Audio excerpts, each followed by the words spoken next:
Hello students, welcome back. आज हम लोग बात करेंगे the effect of socio culture on business. तो यहाँ पे ये जो टॉपिक है ये आपका यूजीसी नेट का यूनिट 1 का टॉपिक है।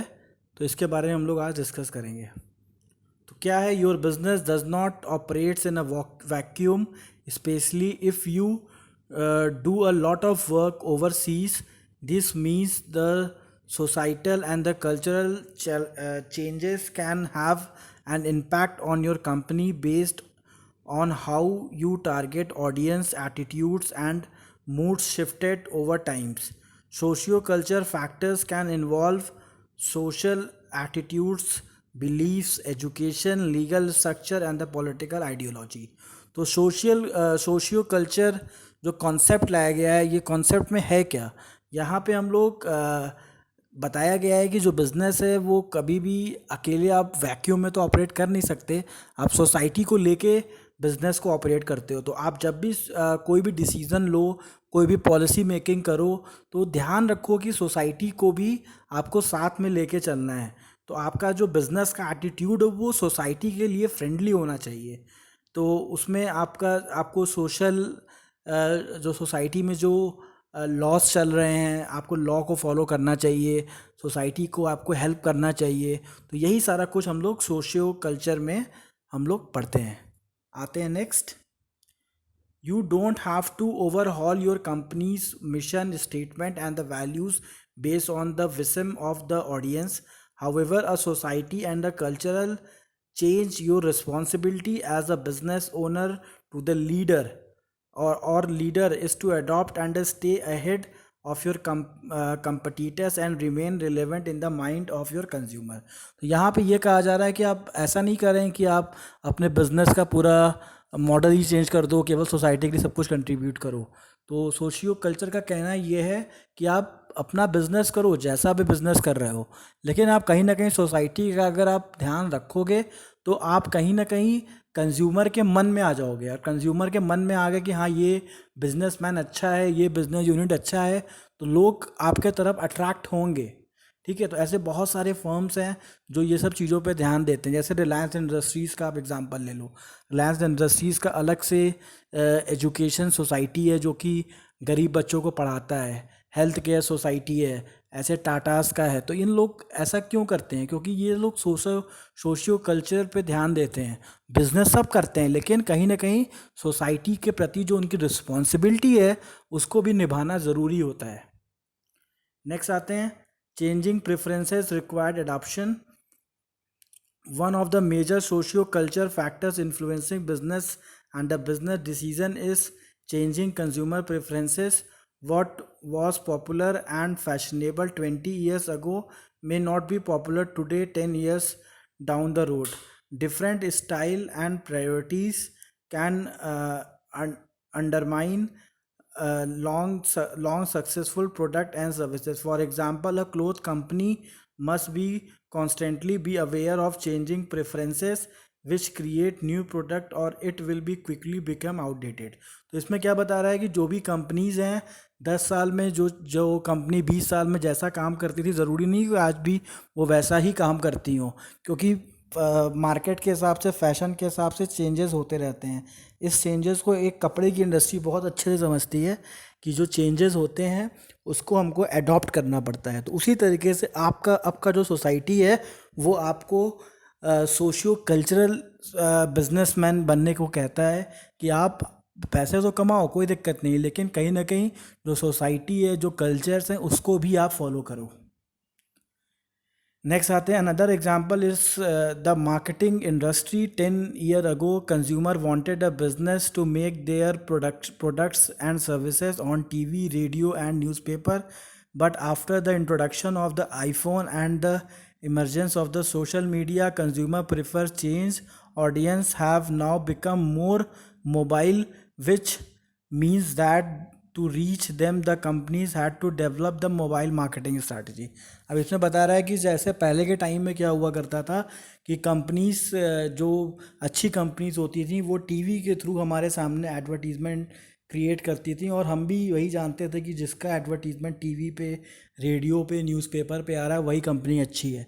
लेकिन आज के डेट में क्या है कंपनी अब चेंज हो गई है। कंपनी जानती है कि लोगों के पास फ़ोन्स ज़्यादा हैं, तो कंपनी अब मोबाइल मार्केटिंग स्ट्रैटेजीज़ पे वर्क करती है कि हम किस तरीके से लोगों के मोबाइल के संग कनेक्ट हों, तब हम लोगों के संग कनेक्ट होंगे, क्योंकि लोग टीवी से ज़्यादा इस समय मोबाइल देखते हैं। Changing demographic effect, how to target your audience. अब किस तरीके से हमारे ऑडियंस टारगेट होते हैं इसमें। Changes in the demographic are also the significant factor in the business world as populations age. For example, marketers for the popular music and the fashion may shrink, while market for the luxury goods and the health product may increase. Additionally, changes in the proportion of the genders and the different racial, religious and ethnic group within a society may also have been significant impact on the way of the companies does the business. तो इसमें क्या बता रहा है कि जैसे जो भी बिजनेस इंटरप्राइज है वो पॉपुलेशन के हिसाब से उसको चेंजेस करने पड़ते हैं। जैसे कोई फैशन इंडस्ट्री है तो वो या फिर लग्जरी गुड्स की इंडस्ट्री है तो वो समय के साथ साथ वो और ज़्यादा इम्प्रूव होते हैं। हेल्थ प्रोडक्ट हैं वो भी इम्प्रूव होते हैं क्योंकि समय के साथ साथ लोगों की लग्जरी और हेल्थ नीड्स बढ़ती हैं। ठीक है, तो इस तरीके से उनको चेंजेस को अडॉप्ट करना पड़ता है। डेमोक्रेटिव इफेक्ट्स जो होता है वो हमारे बिजनेस को अडॉप्ट करना पड़ता है और उसको चेंज करना पड़ता है। इसीलिए गवर्नमेंट को, इसीलिए बिजनेस को सोसाइटी पे ज़्यादा फोकस करना चाहिए। अगर सोशियो कल्चर बिजनेस पे अगर बिजनेसमैन फोकस करें तो वो ज़्यादा तेज़ी से ग्रो कर सकते हैं। नेक्स्ट आते हैं, there is especially true when it comes to the marketing products and services to the younger generation. For example, clothing styles are always changing but the most significant changes occurs in the demographics of prospective buyers. It used to be that the business owner is the clothing industry could cast a wide net and the real in the customers, but with the audience of the segmented understanding the growth power of the generation Z example at the vital. The audience is often categorized as a buyer born in 1995 onwards, and they are emerged over the past 5 years as the motive of the consumer goods. यहाँ पे ये बता रहा है कि जो भी हमारे यंगस्टर्स हैं उनकी नीड्स, उनकी पसंद जो है समय समय पे चेंज होती रहती है। तो जो भी कंपनी है उसको उस पर्टिकुलर लोकेशन के हिसाब से उनको चेंजेस अपने गुड्स में लाना पड़ता है। ज़्यादातर ये चैलेंजेस क्लोथिंग इंडस्ट्रीज़ पे दिखाई देती हैं क्योंकि जैसे जैसे जनरेशन चेंज होता है वैसे वैसे मार्केट बहुत ज़्यादा, क्लोथिंग इंडस्ट्री और फैशन इंडस्ट्री का मार्केट बहुत ज़्यादा चेंज हो जाता है। तो जो ऑडियंस 1995 के बाद जो भी बॉर्न ऑडियंस है उनका एक अलग सेगमेंट डिज़ाइन करके कंपनीज रखती हैं। तो ये दिखाता है कि कंपनी कितना ज़्यादा सोशल और कल्चर से जुड़ रही हैं अपने बिजनेस को बढ़ाने के लिए। नेक्स्ट आते हैं, gender and the racial attitudes impact internal work environment. In addition to the company's interaction with the market and its customers, socio-culture factors also impact a company's internal decision-making process. For example, changing gender roles and the increasing emphasis on the family life leads to increase the respect of the maternity and paternity leaves with the organization. Additional attitudes towards the racism, discrimination, and the sexual harassments have changed drastically over the years as the result of the socio-cultural changes. इसमें बता रहा है कि socio cultural changes के वजह से business में बहुत सारी नई चीज़ें आई, जैसे जो सेक्सुअल हरासमेंट से लेके केसेस होते थे उसको कम करने के लिए अब कंपनीज ध्यान देने लगी। साथ ही साथ जो रेशियल डिस्क्रिमिनेशन होता था उसको भी कम करने के लिए कंपनीज ध्यान देने लगी। प्लस जो मैटरनिटी और पैटर्निटी लीव जो मिलता था अब वो सब भी प्राइवेट कंपनी अडॉप्ट करने लगी। तो ये सारा जो चेंजेस आ रहा है ये सोशियो कल्चरल चेंजेस की वजह से ही ये सब बिज़नेस में आ रहा है, क्योंकि अब बिज़नेस को समझ में आ रहा है कि बिना सोसाइटी के साथ में चल अगर हम चेंज नहीं करेंगे तो हम बिज़नेस सर्वाइव नहीं कर पाएंगे। नेक्स्ट आते हैं, more recently sexual harassment has become an explosive issue driven by the countless number of the powerful corporate leaders that have run afoul the harassment charges. As a result, societal attitudes about how women should be treated in the workplace has dramatically shifted. In the past, old boys network were tolerable if only because of the women didn't feel empowered to push back against the interest ideas about the work roles. But the women have begun speaking up and telling the stories regarding the harassment. Company leaders has been taken notes. इसमें बता रहा है कि किस तरीके से पहले के टाइम में जो सेक्सुअल हरासमेंट बहुत ज़्यादा होता था वुमेंस का, तो कहीं ना कहीं वुमेन एम्पावरमेंट पे कंपनीज अब वर्क करने लगी हैं। और वुमेन एम्पावरमेंट में वर्क करने से जो वुमेन्स हैं वो कंपनी में अपने आप को सेफ फील करती हैं और कंपनीज में वर्क करना चाहती हैं।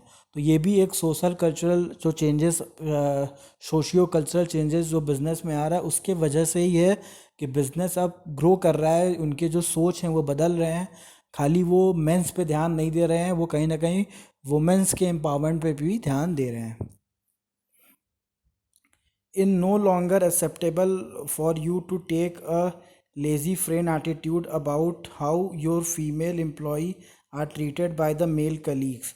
Business leaders that maintain these types of work environment not only risk breaking the law, the risk is reputation of the permissive hostile workplace that will ultimately damage their brand. तो ज़रूरी नहीं है कि खाली इसको ध्यान देने से वुमेन का एक सोसाइटी तो अच्छा बना ही लिए हैं, लेकिन सबसे अच्छी बात क्या है कि अगर वो ध्यान नहीं देंगे तो उनके ब्रांड्स एकदम डैमेज हो जाएंगे। तो जिस लोकेशन पे अगर ऐसा कुछ हो रहा है जहाँ पे वुमेन्स एम्पावरमेंट नहीं है, वुमेन्स का हैरासमेंट हो रहा है, तो ऐसे ब्रांड्स ज़्यादा समय तक मार्केट में सर्वाइव नहीं करते। वो कितने भी अच्छे प्रोडक्ट बेचें, कस्टमर भी लेना नहीं चाहते। तो कस्टमर भी अब कहीं ना कहीं अब ये सब चीज़ों को देखता है कि कौन सा कंपनी है जो कि इन सब चीज़ों पे वर्क कर रहा है। थैंक यू स्टूडेंट्स, हमारे चैनल को लाइक करिए, सब्सक्राइब करिए और शेयर करिए।